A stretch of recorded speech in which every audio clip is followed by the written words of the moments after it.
Hello, everybody. It's Joe. I met today's guest, Dennis Davis, several years ago at St. Nick's Pub in Harlem. There was a weekly jam session where we'd both sit in from time to time.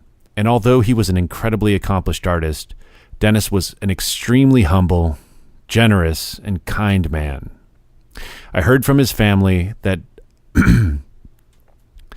I just heard from his family that Dennis died of cancer on Thursday, and his nephew asked that we release this episode, so we cut it together right away. But before I play my conversation with Dennis, I want to share something with you. Yesterday, I spoke with one of Dennis's longtime collaborators, the great Roy Ayers, and he had some words to share about his friend. Dennis was a showman, an excellent drummer, always entertaining, very popular. He worked with everybody. During the time that he was with me, he was also working with George Benson, Stevie Wonder, David Bowie, and many others. He was very, very, very good. I love Dennis Davis. I'll never forget my drummer, one of the best of the best, Dennis Davis.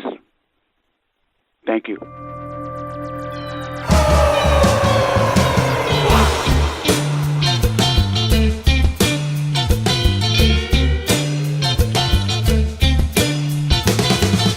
This is Joe Wong.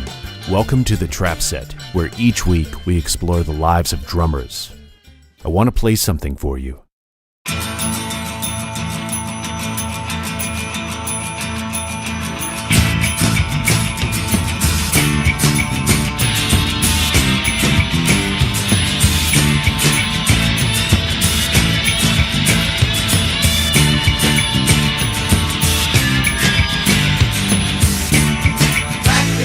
You're hearing Up the Hill Backwards by David Bowie, featuring my guest, Dennis Davis on drums. As a child of New York, Dennis was immersed in the world of jazz at an early age, but he would ultimately make his mark creating revolutionary popular music with artists such as David Bowie, Stevie Wonder, Roy Ayers, George Benson, and Iggy Pop. Dennis's groundbreaking style combined heavy backbeats with a deep sense of swing. His tight, powerful sound remains highly influential to this day. He played with effortless confidence and unwavering commitment, inspiring his collaborators to create their best work. This conversation was recorded several months ago on the front stoop of Dennis's apartment in Harlem. At the time, he'd suffered several health setbacks, including cancer and a stroke. But the cancer was in remission, and he was optimistic about his recovery. I was saddened to hear from his nephew that Dennis passed away recently at the age of 66. And now our conversation with Dennis Davis. I grew up in Chelsea, New York. I was born on 52nd Street in Hell's Kitchen, and then I moved out to Rockaway Beach for a while. Then I wound up in Chelsea where I started playing drums. Down in Chelsea? Mm-hmm. How old were you when you started playing? I was had to be like 11. 11. Do you remember how it felt when you first started? Well, it was funny because I started as a trumpet player. But back then, when winters came around, it was so cold my lips would get chapped. So I figured, well, I go to a bigger mouthpiece. So I tried the trombone, but I couldn't figure out the positions. Then I started messing around with the tenor in the 4th grade, and then I realized there was just too many keys on the damn thing. So my music teacher said, "Hey man, you can't play no wind instruments. What do you want to play?" I said, "Well, look around, see what you pick an instrument." I said, "The drum." So by the time in the 6th grade, I was playing a set. I taught myself. You taught yourself? Mm-hmm, basically. And then didn't you work with some teachers later on, or some mentors? Yeah, Max Roach and Elvin. How old were you when you met them? I was like 16 and a half. And then after that, the stuff they turned me on to, I was like, the rest is history, you know? I mean, what kind of stuff did they teach you? Did they sit down with you behind the kit, or was it more of a concept thing? It's a concept thing, not about a concept. How did you meet them? Well, I had two uncles. One was a trumpet player and one was a drummer. And my uncle that was the drummer, Ronald, I never got a chance to really sit with him, but he used to tell me these stories about Train and Elvin Jones and all these guys. So I said, yeah, man, maybe I'll check this out. So I started listening to John Coltrane records and Max Roach versus Buddy Rich. And he used to take me to Birdland when he used to have these big drum battles with Max Up lately, Max Roach, was it Max Roach, Elvin Jones, and the drummer that played with Dave Brubeck. Joe Morello. Joe Morello, yeah, and they used to battle, man. But the last two guys would be standing with Elvin and Max, you know. But I'll tell you a story. When I was 17, after I was living in Harlem, on 118th and 9th Avenue, it was me, Roland Prince, and Don Pullen on keyboards. Roland Prince was playing, so Don Pullen was playing the B3 organ. I didn't know who this guy was until later on in my career, when I found he was one of the greatest piano players that ever lived. But anyway, one night, we were playing this, and it was like this. Downstairs, they had a bar. Upstairs, they had the band playing in the bar. Up on the top floor, they had gambling. And it's an after-hour club, right? So one night I'm playing, I'm in the middle of my drum solo, and this guy hits me inside my head. I open my eyes, there's a police officer with a shotgun. He says, if you play another note, I'll blow your fucking head off. So, anyway, hey man, it's all right. I have a dog too. My dog's name is Herbie Hancock. My wife gave him that name. Herbie, don't be mad at me. My wife did it. So anyway, yeah. So we didn't get paid that night, and it was like it was in the summer. So about 5 o'clock in the morning, I'm walking home with my drums. I'm like, oh my God, I don't have no money to get home. I got this drum set and everything. How am I going to get home? So I'm going down Central Park West, and I lived in Chelsea. Right. I'm on 118th Street. Pushing the whole drum set down Central Park West. And I'm 17 years old. You know, because I had no other way to get home. So in the distance, I seen this guy putting some drums in the car. About 8 hours on night, 96, he was on 86. So by the time I got to him, he had just slammed his trunk. So he turned around, it was Max. No way. Right? So Max said, what the hell are you doing out here at 7 o'clock in the morning with this drum set?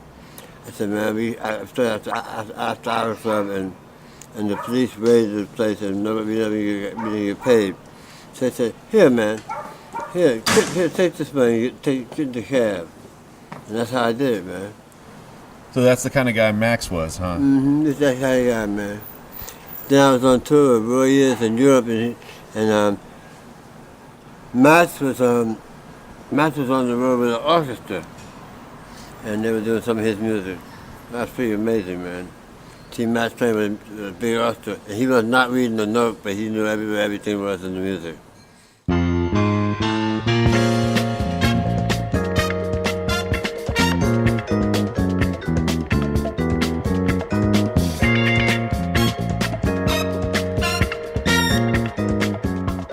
What did your parents do?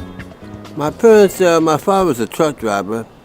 And my mother was a domestic. You know, she went back to college when she was about in her late 40s and got a degree in sociology and started being a social worker. She actually worked in the World Trade Center, you know. Were you a pretty happy kid when you were growing up? I could say so, because once I moved from Rockaway Beach, I was in Rockaway, I was like maybe 9 or 10 years old, so they had a Navy Cadet Corps where you dress up like that, you was in the Navy, and I joined that. But when I got to Manhattan, and to Chelsea, they had a Navy Cadet Corps, they tried to put a marching band together. So I convinced them to buy some marching drums, and we started our own marching band. And then when I got to Chelsea, we had a great music. My elementary school was like sort of like a model school for New York because we had our own TV stations, looked like NBC in there. We had cameras. We had closed-circuit TV in the project. So if you missed a class, you could turn the TV to Channel 6 and watch the news on the student news. Right. And this is like in the 60s. So plus we had a great music program. We had a full orchestra. And that was the beginning of my musical career, you know. So it was like some kind of experimental school where people gave extra funding for the TV station and such? Yeah, the TV, extra funding for to build a studio. But that's, I think, right now in New York City and in the United States, all the music programs are like phased out. Because when I was in school, we had a full orchestra. Right. And we used to be in competition with other orchestras in the city, other elementary schools. And we used to come in like 4th and 5th place against high schools and everything, just to show you how good our schools. Now they don't even have that no more. Mm-hmm. So that was a good advantage for me. Were any of the other kids that you went to school with, did they go on to become famous musicians? Yeah, a few of them, yeah. Well, my friend Hobby the Sin, which was my very first band, he became the band leader for the Many Ingredients, and now he teaches music. And Denton Darian is a keyboard player. He teaches at Manhattan School of Music now. So yeah, we have like a few cats that from my school that made it. When you were a kid, once you started playing drum kit, was there anything else that you wanted to do? Did you think about having a career in something else for a while? No, that was it for me. Actually, when I first started playing, my dream was I wanted to be a bus driver. Okay. Was that because your dad was a truck driver or something? No, I rode the bus to school, and there used to be this really sharp turn, and they would make this turn that to me would be impossible, and I was like, I want to do that. And then after that, man, once I learned how to play the kit, once I figured it out, me and a couple of Patience Higgins and a few other Bill Saxton, a bunch of guys, we had an R&B band when we were like 15 and 16 at this place called Smalls Paradise in New York, At Smalls, yeah. Mm-hmm. No longer there. Right. We're not talking about the one that's down in the Village now. We're talking about the original Smalls. Yeah, that's now IHOP. It's an IHOP. What street was that on? 135th and 7. Yeah, okay. So what do you think it was that like Max and Elvin saw in you that made them want to teach you and help you out? They didn't actually teach me, because I never took a lesson from them. But what I did was I would talk with them, and they would give me the concept, and they had this thing called tipping. And I didn't know. I was like, what do you mean, you tip the waiter? Right. And they said, no, man. It's when you play the cymbals, your right cymbal has to become the tip of a tap dancer's foot. If you understand what they're doing down there, then you understand what to do up here with your right cymbal. It's never so. The only guy that I know, they said the only guy that we know that can play time and make that's tipping and that's tipping with a groove, and the tipping with a groove is like Art Blakely. Right. He can groove. You can dance to his music. You can dance to other stuff too, But the tipping is the way you play your ride cymbal and the hi-hat together. And the ride, the hi-hat, and the snare drum, the way you accent the snare drum. The bass drum is just icing on the pudding. Were the swing guys talking about that too? Or was that more of like a bebop thing? It was more like a bebop thing. It was straight up bebop, yeah. But you were also interested in R&B and some more pop music at the time too. Well, see, I was lucky enough to play with a bunch of when I was coming up. I didn't play a lot of jazz. I played a lot of R&B, but I listened to a lot of jazz. So when I got a chance to play some jazz, I knew exactly what to do. From listening, and my favorite drummer was Elvin Jones, so I listened to him a lot. I listened to Elvin Jones a lot and learned how to get how to swing. Once I figured it out, the rest is history.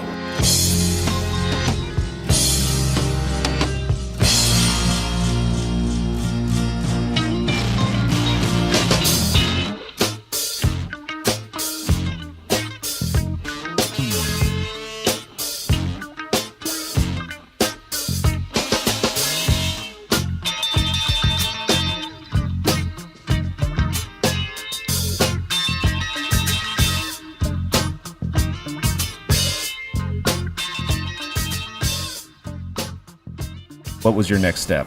My next step was Vietnam. Army, Navy? Navy. I was on a destroyer, and I got transferred to a riverboat, and I got blown up a couple of times and went through a couple of different things and got out there. And I got the Navy. You got blown up like the boat did, or? Yeah, the boat.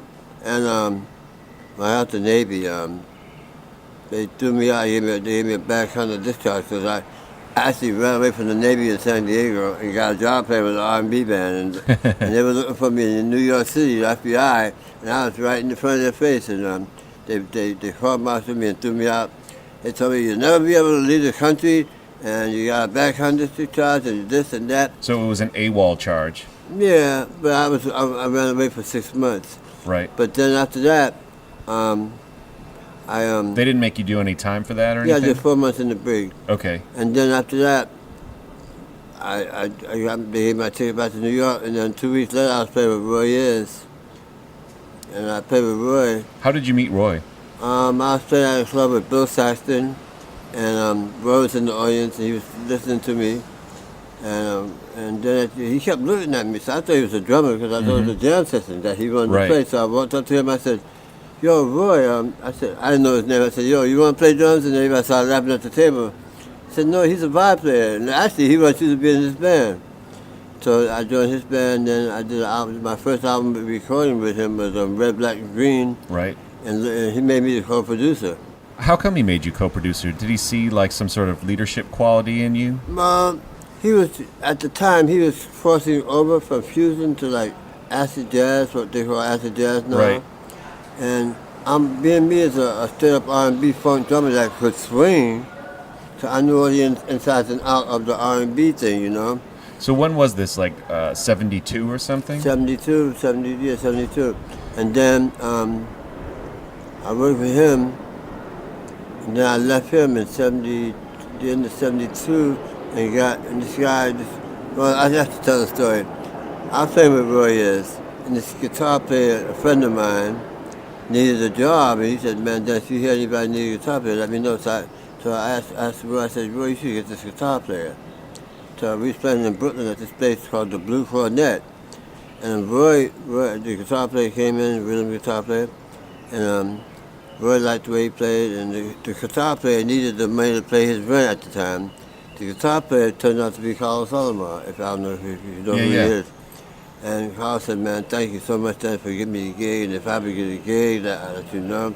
So I got a call from Hollows. He said, man, this guy David Bowie going to call you up, man. He's looking for a drummer. So I said, David Bowie? I don't know. So he said, we're going to send you CDs, it's LPs at the time. And I lived with my mother, so RCA Records sent me the LP. And opened up, I saw the Diamond Doors, this man with the head of a man, the head of a man, the body of a dog. So I said, man, what the fuck is this? I mean, come on, man. So my mother was like, man, yeah, because she's a jazz lover. So I played it. There was a song called 1984. And I said, yeah, you know, and I went with David Bowie. I joined David Bowie's band. Let me ask you this first. Like the records that you made with Roy Ayers, you came up with a drum sound that was amazing, and it was very different from what you would hear on like a Max record or an Elvin record. Like how did you develop that sound, and who were you influenced by when you were creating that sound? For Roy? Yeah, I mean you had a much tighter funky sound versus like an open jazz sound. Well, the music was more on the funk side of it, so I used my ideas from excuse me, from Fly Stubblefield and the James Brown guys. Those guys taught me a lot of stuff about the R&B drumming thing, you know, so I got a lot of the stuff from them.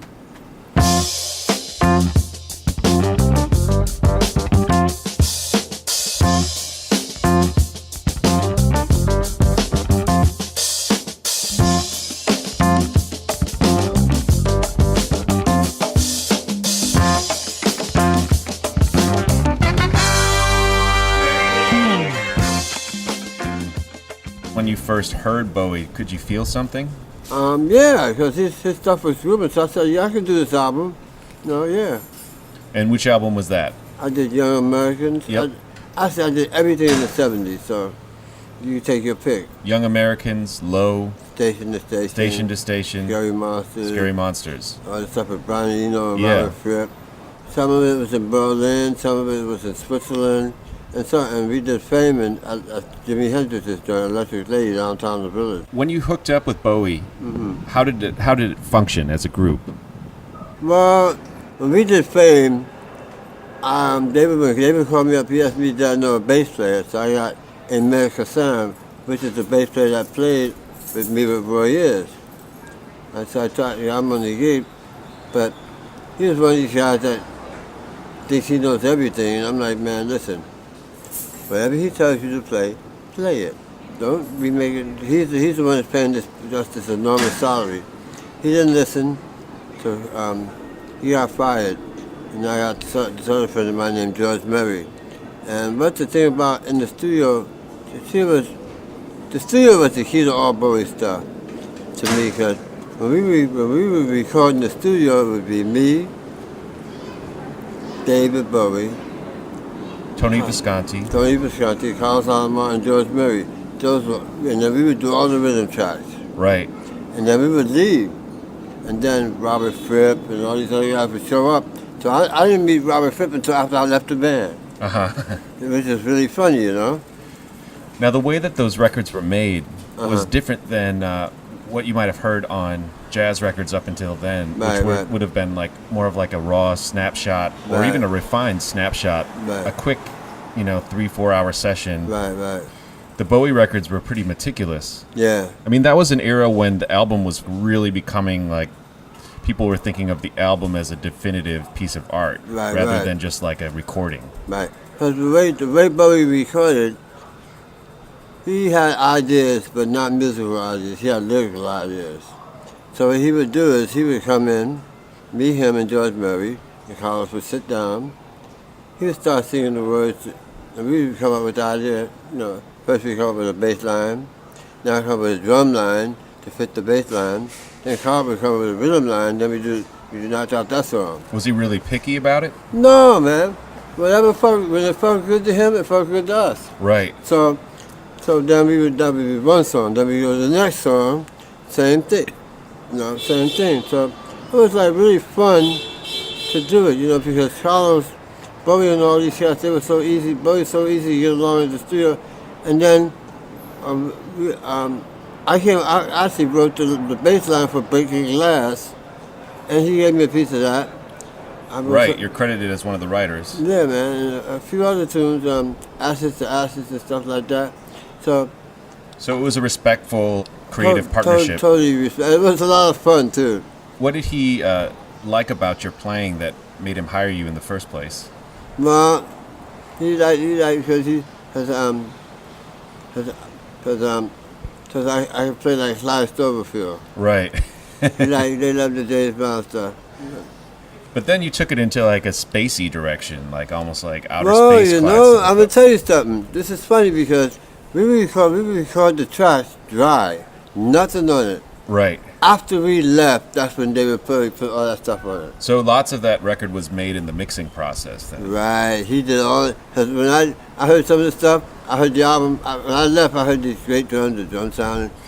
When the record came out, I said, "Damn, what do you do to the drum sound?" So it was kind of weird. Did you feel disappointed about how that stuff sounded? No, I mean, I said, so what we would do is, because I was always trying to use different stuff on the live show, I said, man, let's try this idea, let's use some phase shifters on the cymbals, let's try this different kind of idea, So it was kind of funny. And how much coke was going on back then? Oh my God. Oh my God. I'll tell you, one time I was I decided not to ride with the band, but to ride with the truck drivers. Yeah. Man, the guy was in the dressing room in the motel writing their names in blow. It was crazy. There were some crazy moments out there, yeah. When you were working with Bowie, did it feel like you were working with somebody who was really great, or did it just feel like another gig? It felt like I was working with a genius. Yeah? Because just his This whole concept of production, stage, the set, He had a whole like artistic vision for what he was going for. yeah, man, yeah, definitely. With the white lights on station to station behind us, the neon lights. It was pretty fucking amazing. So you did all the tours as well as those records with him? Yeah, both. 2 and 10 records. 7 years. Was there? Did you prefer one or the other? No, it was all fun to me, man.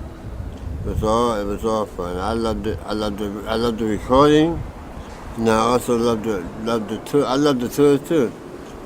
I love the money. The money was good too, I have to admit.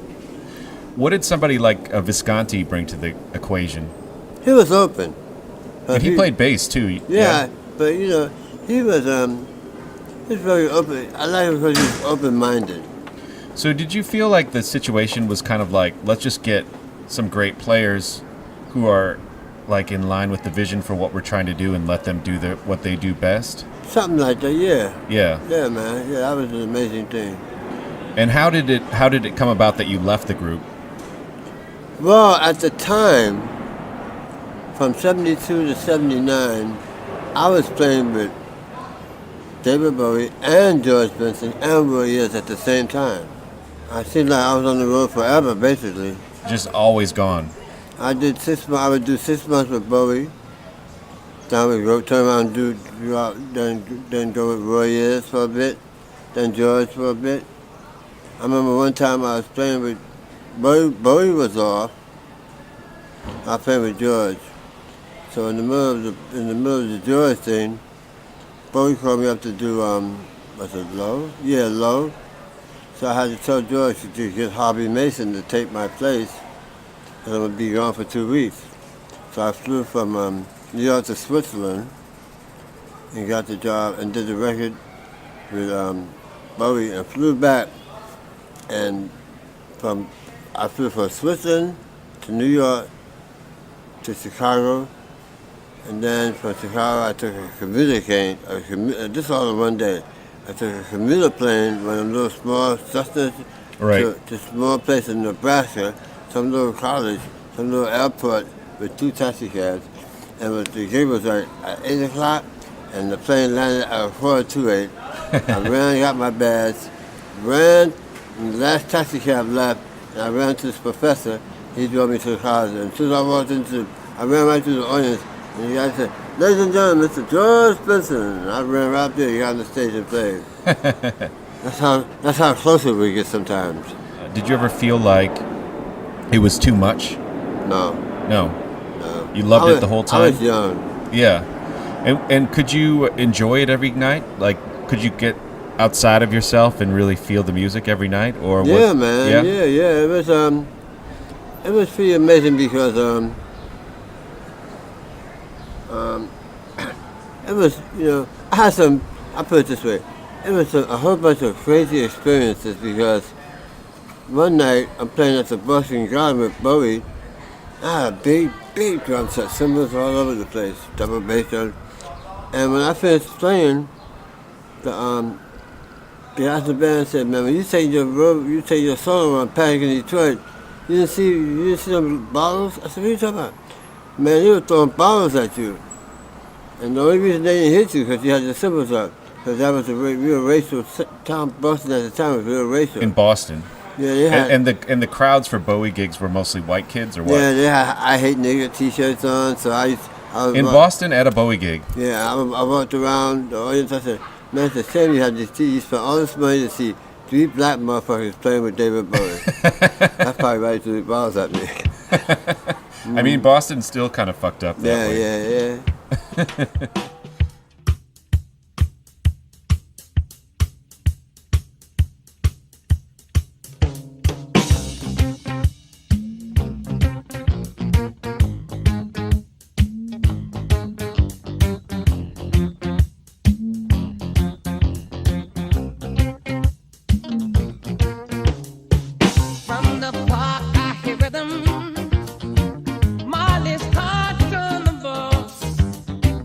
To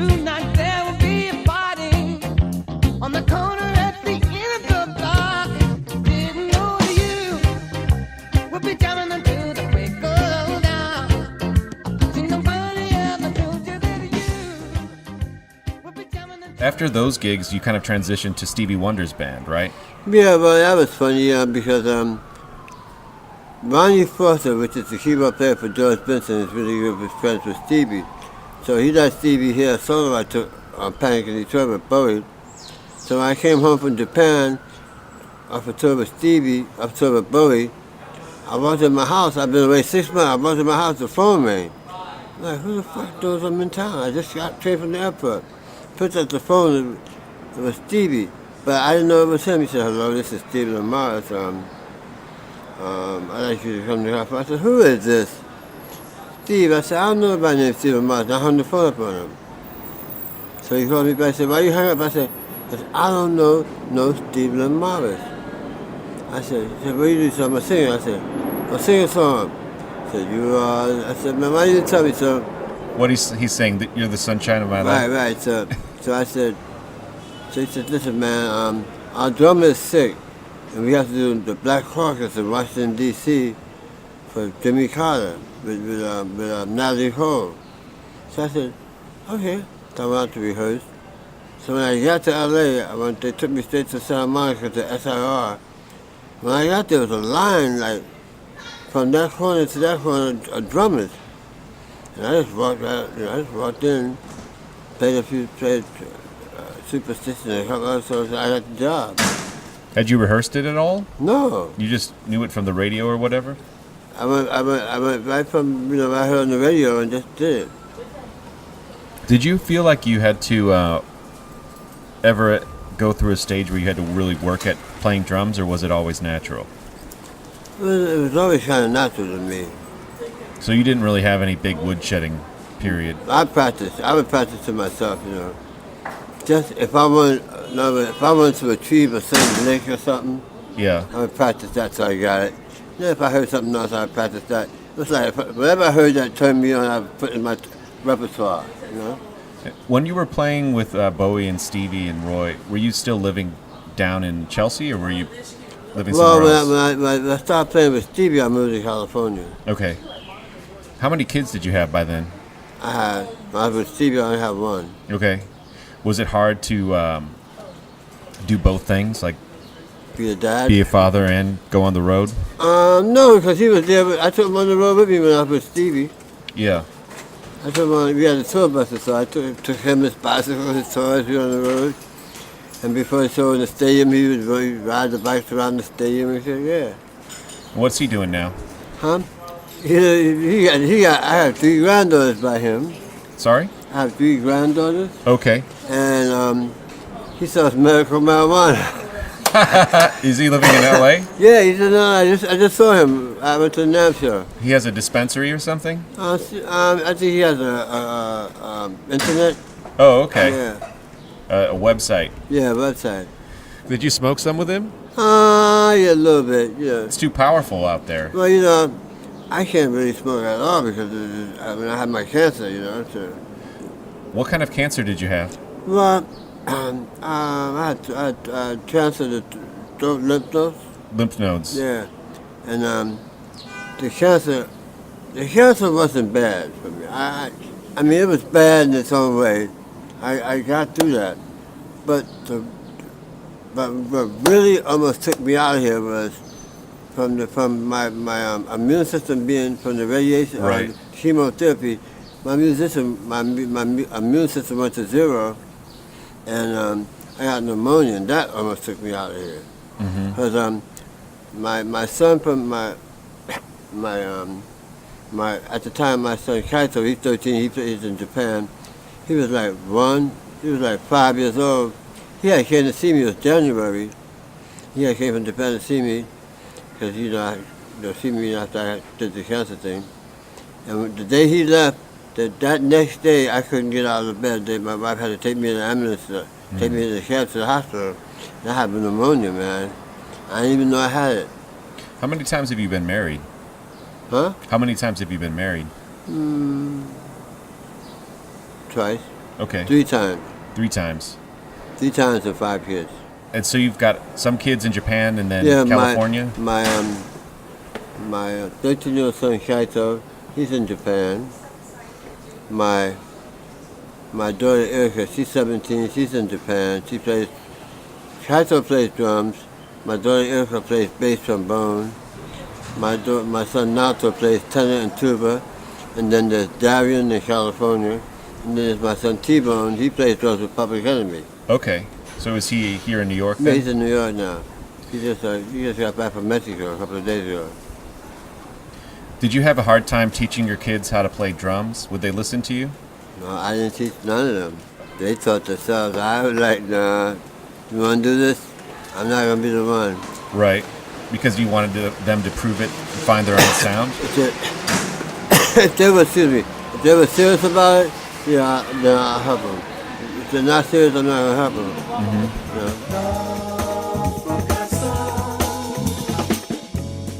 We know the world's full of sadness, but let's bring it like this. All of the people we meet will agree. They're not true to harmony. Some people run from the sun and light. Was there ever a time when you felt like the money wasn't as good as it was, or like things slowed down for your career, or was it pretty steady? No, I mean, well, I put it this way. When you're playing with Bowie and Stevie and people like that, that's a different bracket of money. Right. Play with Roy Ayers. When you were with them, were you like, this is how it's always going to be from now on? Like, nobody mean- can stay that big for that long. But you mean as far as Bowie and Stevie? Yeah. Well, you know, I mean, Bowie and Stevie are still paying great money to the musicians. Yeah. You know, I mean, when I was with Roy, I mean, Roy was for what we were doing nightclubs. So for what we were doing, we was paying good pretty. money. Yeah, man. Every time you 500, every time you play somewhere, Yeah. you know, 1,000 here. So it was good. But during the Roy years, when I got back with Roy, is when I developed my cancer thing. In the, when? That's Early in- 90s? Yeah, in the 90s, 90, 99, 2000. Yeah. And how many times has it come back? It hasn't come back now since I had it. Okay, so it came back, you had it in around 2000. 2000. Then through the chemo, it wiped out your immune system. Yeah, and so it took any my of your teeth. any of your health issues since then have been I had a- because of the chemo. I had a stroke Yeah, there. And, on the left side. Yeah, So right side of your brain and yeah, left Yeah. side, yeah. yeah, got it. Yeah, my so- father had a stroke like that too. Yeah, I'm still playing though, so you know. Does playing help?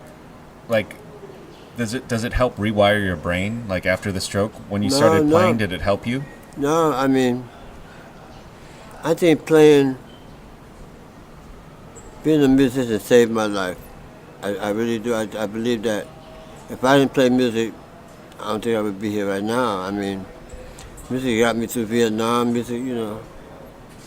Some people that went there were lucky enough not to see some terrible shit, but you saw it, I saw some terrible things.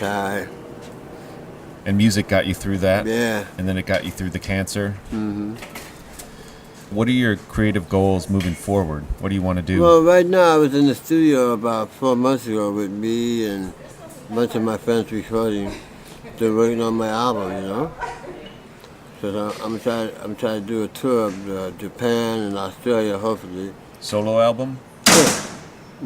Got some great people on it too, yeah. And what's the concept of your album? Like Latin jazz, and a little bit of R&B in there. Just all the music I've done in my life is gonna be that. So I'm gonna represent all of that. Mm-hmm. The R&B part of me, the Latin jazz part of me, that a lot of people don't know about, but then the rock part of me, because I used Carlos Solomon on the album. He played on the album.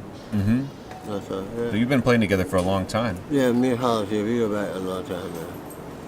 Do you feel like music also helped you, go places that you wouldn't have gone otherwise? And meet Yeah, I people? got to see a lot of stuff, man. I went through about 5 passports in my lifetime. Just running out of pages. Yeah, man, I mean, if I hadn't went to Japan, I would never met my wife. Actually, my wife, I met her, and she's Japanese, but I met her in London, playing Okay. with Roy Ayers. And my kids, my other kids in Japan, I met their mothers in Japan, playing with Stevie and Roy Ayers, and, So Music. I'll just say this, that I tell a lot of these young guys that's coming up in the business. If you believe in it, you believe in music and you really put the work in, music will get you anything you want and take you anywhere you want to go. Just like, for example, my friends, they playing with Gregory Porter right now. I remember when Gregory was playing at St. Nick's Pub. Yeah. Now that he got the Grammy, they're all around the world. They're doing the North Sea Jazz Festival. Are there any younger artists that inspire you right now? Yeah, Chris Dave. He's amazing. I've never seen a drummer like him. You know the drummer from Mint Condition I'm talking about. I heard him on Kim Burrell's first album, and I found out he was the same drummer that played on Mint Condition. Then I found out it's the same drummer that played with Kenny Garrett. I'm like, damn, this guy can cross over. A lot of R&B drummers, good R&B drummers, cannot make that transition to straight ahead. Right.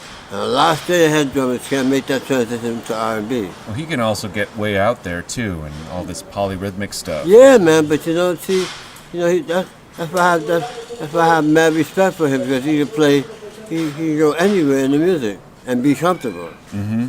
Have you met him?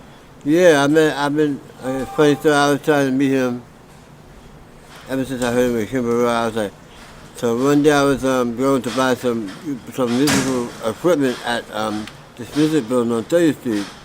So I said, so I saw this friend of mine, a saxophone player. So I said, man, what are you doing in here? What are you doing up here? He said, I'm rehearsing with Most Def. Mm-hmm. So I said, well, by the way, who's playing drums? He said, Chris Dave. I said, is he downstairs right now? I said, yes, I went downstairs. So I've been trying to meet this guy. I'm a big fan. Where does he live? Down in Atlanta, or does he live here in New York? I think he's from Texas. Okay. So anyway, I go downstairs. I see this guy look like he's like 10 years old. I'm like, yeah, similar. I said, excuse me, my name is Dennis Davis. He said, oh, Dennis Davis, man, I know about you. I said, yeah, thank you, but I'm trying to locate this guy. This guy is drummer named Chris Dave.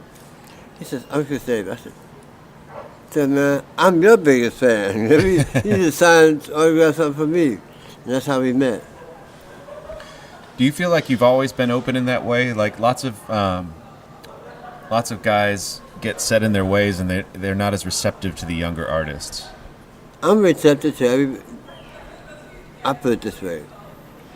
I tell my oldest son, that plays for Public Enemy, went to Japan last year, or early this year, and he saw his younger brother, mm-hmm. Kaito, which is 13 years old. So he invited him to the concert, and they know each other, they met, So my oldest son said, what do you think about the show? And my son, yes, it was all right, man, but I'm a jazz drummer. So my oldest son said, you don't let your pops hear that. So why? He said, so your pops would say, be a drummer. So I'm like, as far as drums are concerned, I'm like, if you want to play the music, play all the music. For two reasons. This way you get more, you can play all different types, you get to experience all different types. Plus, if you play R&B, you get R&B money. You play Latin jazz, you get the Latin jazz money. You play country western, you get the country western money. Have you ever done country western? Yeah, I did country western. When I was 16, 17 years old, I go to East Folk City, downtown the village. I played a lot of concerts down there. Did you ever get issues with some of the more straight-ahead cats once you started working with R&B groups or like pop groups? Would they ever give you problems or mess with you? A lot of straight-ahead cats that didn't know me didn't know that I could play both. Mm-hmm. Like when I used to be on the road with Stevie, I would want to go to a jazz club, me and Rick Zinninger, the guitar player, because Rick used to play with Freddie Hubbard. He played I Am the Game with Stevie, And me and him, we finished playing with Stevie, and we found a jazz club, and we go sit in. But they would introduce me, oh man, we have a famous drummer, Dennis David from Stevie Wonder's band, blah, blah, blah, blah, blah. And so when I wanted to sit in, they want to play some R&B. I said, no, let's play Footprints, let's play this, let's play this, let's play that. He said, man, are you sure? I said, well, let me count off. I would count some fast and stuff. He's like, man, we didn't. I said, don't judge the book by the cover. Right. So I try to instill in my son, in Japan, I said, man, just don't confine yourself to playing one type of music. Play all of them, because if you want to do this for a living, you got to know it all. Else you won't make a lot of money. I mean, even aside from that, there's something good to be found in any kind of music, right? Yeah, because As an artist. if you play all the music, you can apply that to each. You can apply jazz to R&B, you can apply R&B to jazz, you can apply Latin to jazz, you can mix, you can throw them up in a bag and take it up and then, you know what I mean? Yeah. You can use a little bit of everything, to make it happen. I just like to say one thing Yeah. to all you drummers out there. Don't ever let nobody call you a rock drummer. Don't ever let nobody call you a jazz drummer. Let somebody just call you a drummer percussionist. Dennis Davis, thanks for doing this. Oh, no problem, man. We go back to the pub days.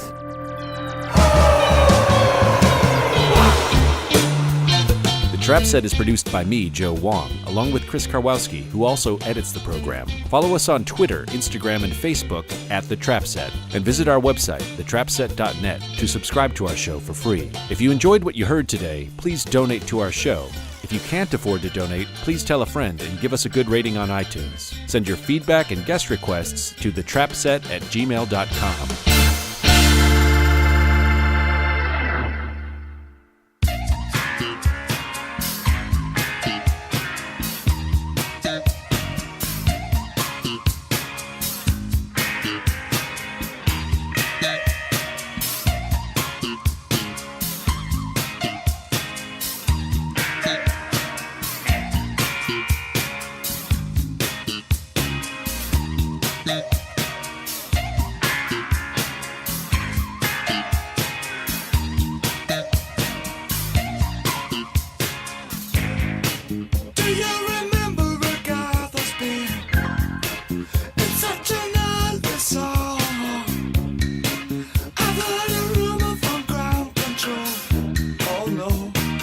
Say it's true. They got a message from the action man. I'm happy, hope you're happy too. I've loved all of needed love, saw the details fall away. The shrieking when nothing is killing, just pictures of chap girls and synthesis. And I ain't got no money and I ain't got no hands. But I'm hoping to kick with the planet is glowing. Ashes to ash and fun to fuck it.